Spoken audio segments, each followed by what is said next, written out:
Welcome to Legacies, a journey through the interesting lives of elders. My name is Roberta Robinson. I'm Director of Marketing and Outreach for the Geriatric Division of the Cambridge Health Alliance. We often do not know what lives people have had and experiences that they've been through.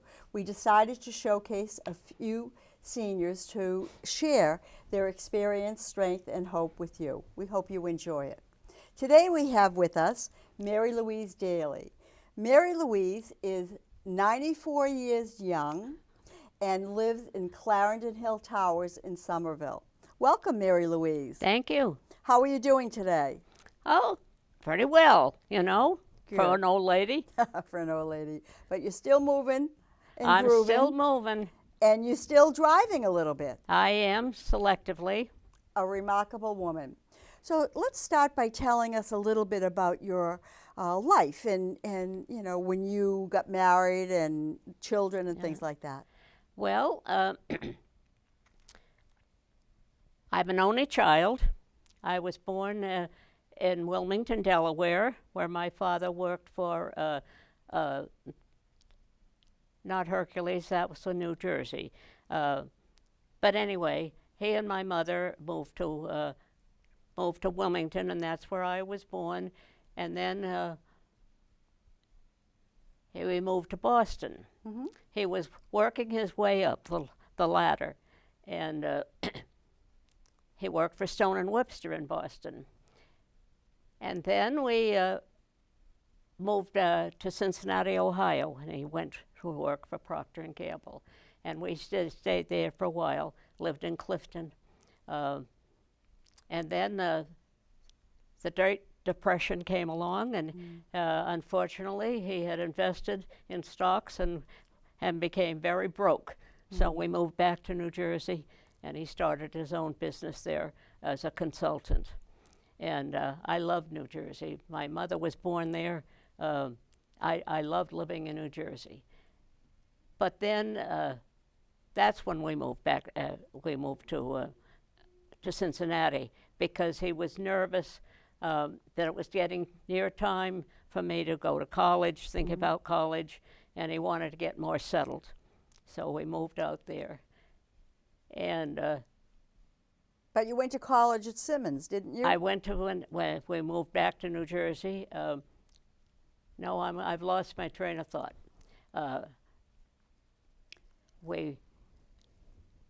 He went to work for Walter Baker in Dorchester. Okay. Gave up his consulting business, and we moved there. And I went to school in Milton, and then I went to college at Simmons. Yeah. You lived in Milton? Yes. Yes. And that was a nice place to live too. Yes, Milton is very nice. So I went to library school. I graduated from library school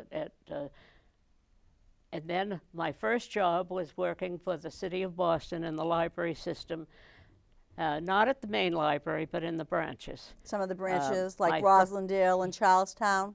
My first job was in Charlestown. The library at that time was right across from the Bunker Hill Monument. It was a beautiful neighborhood, and I loved working in Charlestown. From Charlestown, I ended up in the West End Library. I also worked in Roslindale, which I would love too. But I ended up in the West End, and by that time I was married, and I became pregnant, and so I resigned my job. And I didn't work then for quite a while. I had 4 children. 4? 3 boys and a girl. And my first son was born with spina bifida. They didn't know much about it in those days, and he spent months in the hospital having operations, moving muscles, trying to make his legs stronger. But he was a great kid. He never complained.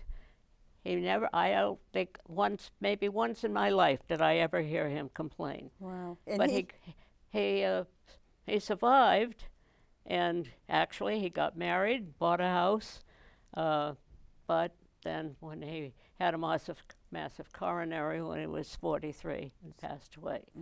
And my other son had cancer, and he died at 46. So I'm left with two wonderful, wonderful children, though. And then did you go to work at MIT? I got a call from my sister-in-law, who worked in the science library, that they needed a part-time library school graduate, and nights and weekends.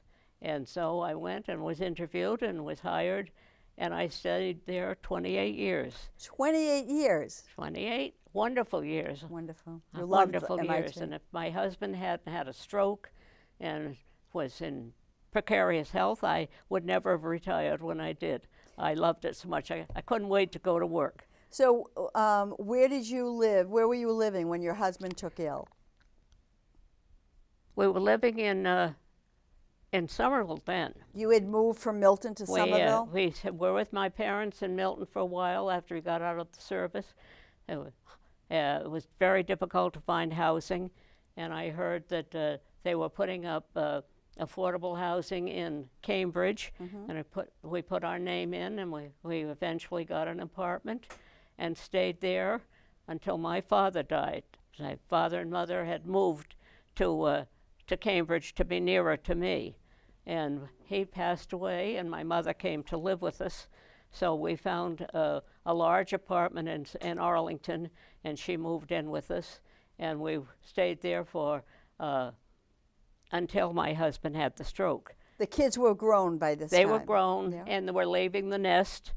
And my mother passed away, and my husband was having a hard time walking. So I heard that they were building, they had built Clarendon Hill Towers in Somerville, and I heard it was a very nice place to live. So I put my name in there for an apartment for us, and we got one. And everything was fine.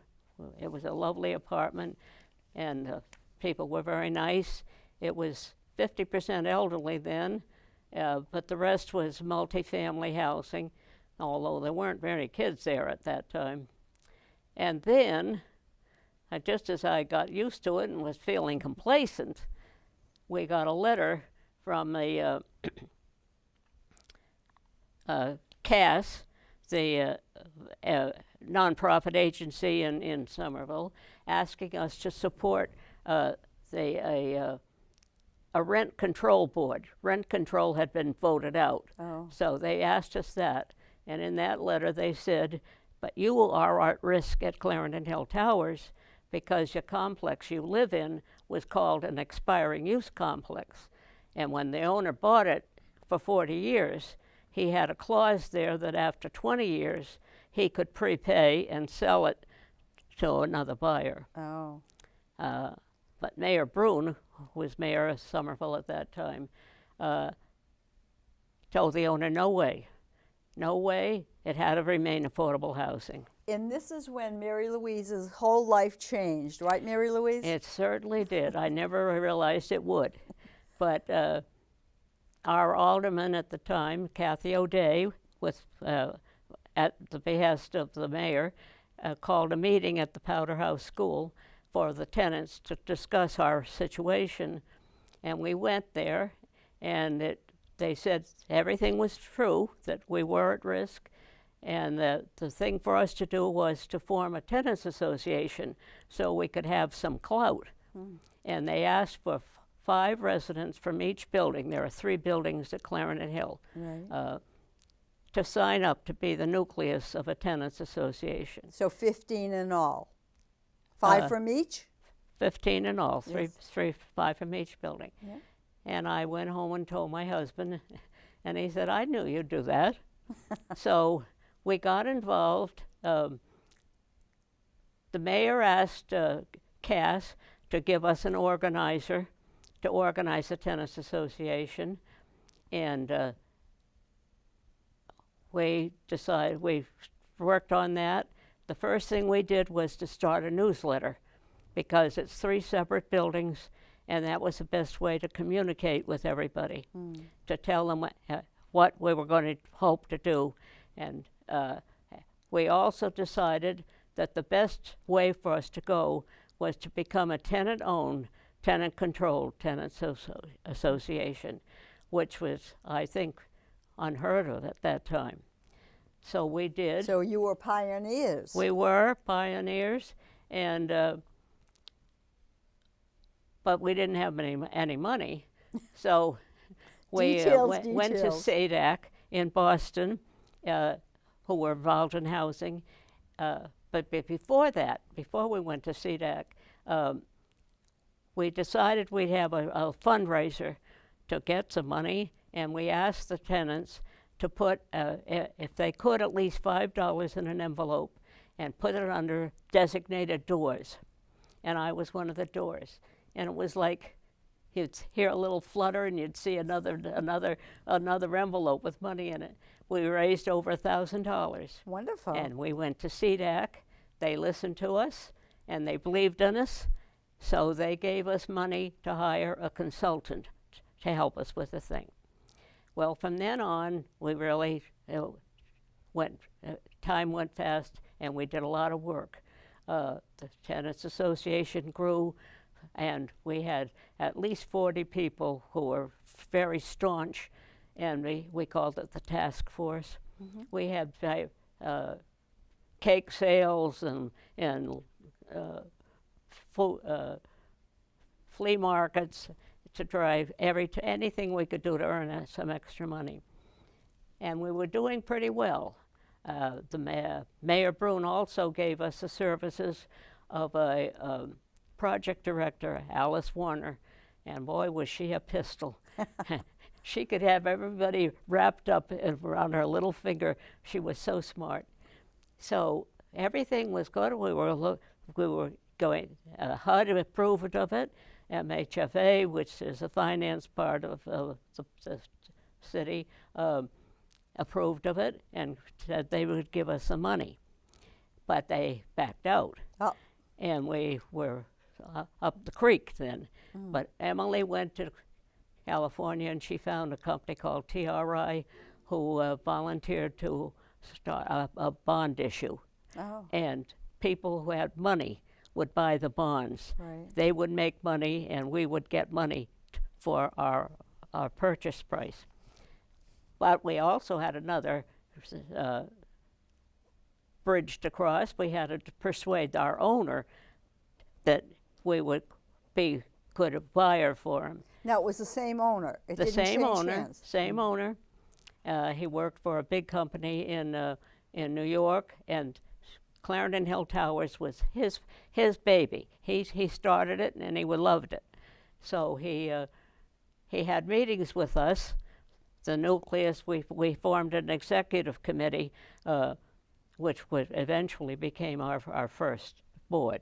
And he met with us, and he made the statement that he found that we were people of substance. So he agreed to sell to us, and he gave us a year to come up with the price. Which was? Which was how much? Over $3 million. $3 million. So we raised the bond issue raised money, but there was a gap.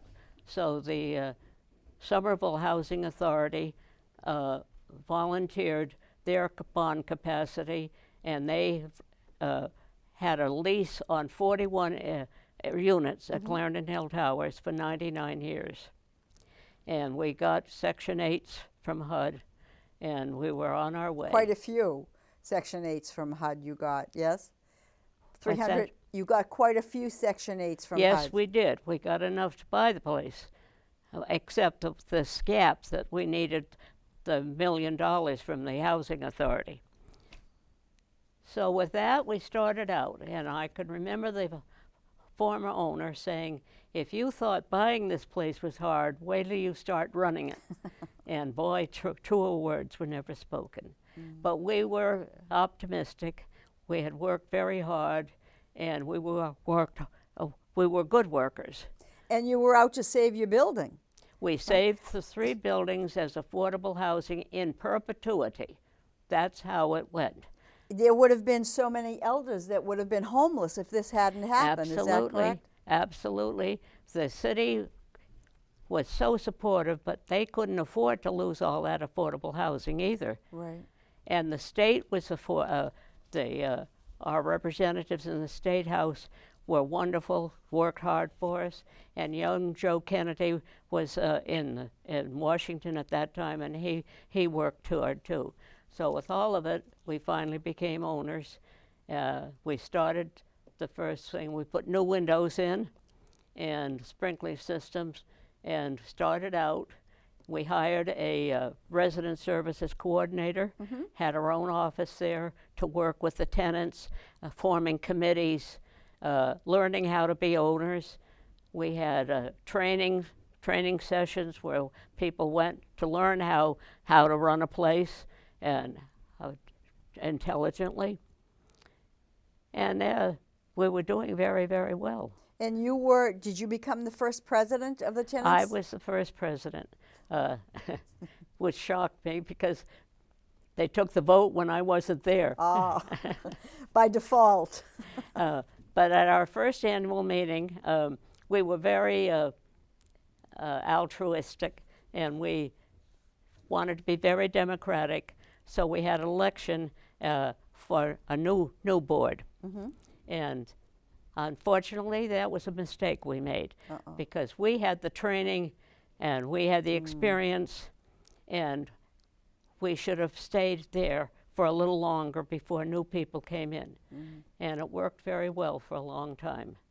And now the mayor Mayor Brunel became the Registrar of Deeds, and Mayor Capuano became the mayor of Somerville, and he gifted us with a huge sum of money, which we had budgeted to pay back to HUD, but he was told that we didn't have to, so he gave it to us as a emergency fund, and it was nearing $1 million. And as the years went on, that was a generous gift. Interest was better then, and it grew to over $1 million. Wow. But we faced hard times after that because a member of the board, and a manager, we had hired our own managing companies. We interviewed managing companies. We hired our own lawyers. But this manager this time joined the member of the board, and they discriminated about people applying for houses, and we were sued. And they all won their cases and wiped out our emergency fund. On legal fees. So we were going to go bankrupt. Yeah. So a company came to us with a proposition to join with them, a partnership for 15 years. And they would get 51% of the property, would get 49%, but we said no, it's the other way around. So they took over, and so far it's worked out very, very well. So they've been the managing company ever since? They are the management company now. They built an administrative building. It's very nice. Put in a nice little park with a fountain. I love the fountain. And I think things are going pretty well. It was at least better than being bankrupt. Definitely. So and there have been a lot of improvements since then. Have they done new kitchens? They have put in all new kitchens. Now they're in the process of abating all of the asbestos in all the apartments, which is a terrible, terrible invasive job. But it has to be done because that's the law. Right. And it's for health reasons. Absolutely. I mean, we really can't say about it. I have asked for a dispensation because of my age and my disability, and the fact that I worked hard with my friends to save Clarendon Hill Towers, and I never asked for any favors. So I'm last on the list, I guess, but I think it's going to be inevitable. I'll have to do something with it. But my message, I think, is to times have changed. Things aren't the way they were when we started, because the money isn't there now, and HUD has changed its viewpoints, although recently I understand they are in favor now of Section 8s again. But that was a national example, actually. It was a national example. I got calls. Even NPR called me on the phone to interview me. Channel 2 did a video in my apartment. And my friends and I, we talked to many people in a similar housing to encourage them to do something for themselves. Now, it might not work out the way ours worked out because, as I say, times have changed. But the message is there. And you can do something. You're not Okay. helpless. You have to organize. You have to have a tenants association. And you have to remember that housing is not a privilege. Housing is a right for everybody. Decent, affordable housing is one of every citizen's rights. There you go. And thank you so much, Mary Louise. And there you have it. Just because we're getting older does not mean that we can't still participate in life and still be valuable. We hope you enjoyed this episode, and we look forward to having you join us again.